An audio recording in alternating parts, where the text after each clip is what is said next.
चंदा की सौतेली माँ उसे बहुत ही ज़्यादा टॉर्चर किया करती थी। वह दिन ब दिन उसके टॉर्चर से बहुत ज़्यादा परेशान थी।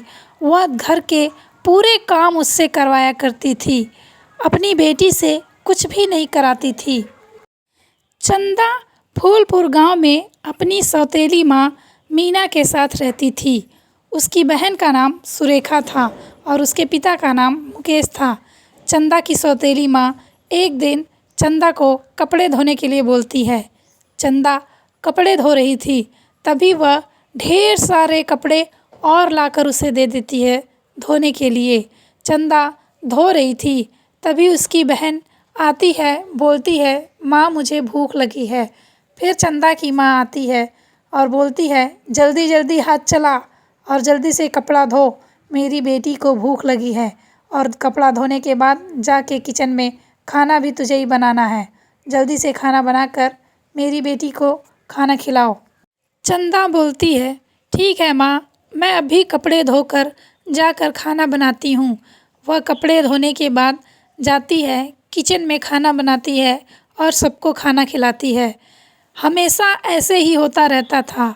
वह रोज़ उसे घर के पूरे काम करवाती और उसे कभी कभी दिन भर भूखा भी रखती थी।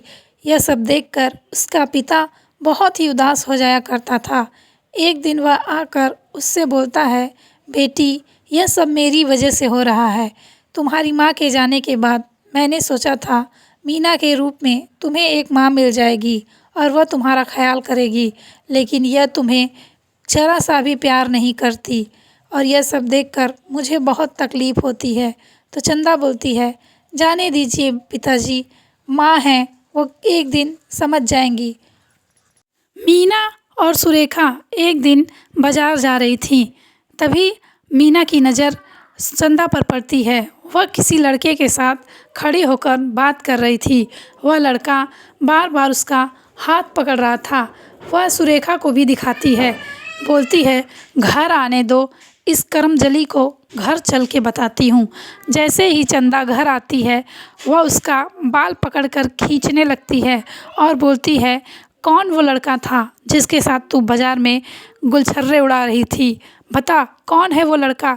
तो चंदा बोलती है, वह कमल नाम है उसका, उसके बारे में मैंने तो पिताजी को बताया था, लेकिन उसका पिता कुछ भी नहीं बोलता। उसकी माँ उसे बहुत मारती है, क्योंकि उसका पिता भी नहीं चाहता था कि उसके घर की इज्जत उछल जाए, इसलिए वह कुछ भी नहीं बोला। चंदा की माँ उसे बहुत ज़्यादा मारती है। फिर वह बोलती है कि किसी भी तरह 10 दिन के अंदर इसकी शादी जल्दी से कराओ, कोई भी लड़का हो, कैसा भी लड़का हो, 10 दिन के अंदर अंदर इसकी शादी करके यहाँ से भगाओ इसको। वह बोलता है, ठीक है, मैं इसके लिए लड़का देख रहा हूँ। कुछ दिन के बाद वह अपने दोस्त के बेटे के साथ चंदा की शादी करा देता है। चंदा शादी करके जैसे ही अपने ससुराल में जाती है, उसके कदम पड़ते ही उसके घर में खुशियों की बहार आ जाती है। उसके घर के रुके हुए सारे काम हो जाते हैं। उसके आदमी को सरकारी नौकरी लग जाती है। उसकी सास बहुत खुश होती है। वह चंदा को अपनी बेटी की तरह प्यार करती है। चंदा बहुत खुश थी। वह जो प्यार बचपन में नहीं पाई थी, उसका वह प्यार उसे अपनी सास से मिल रहा था।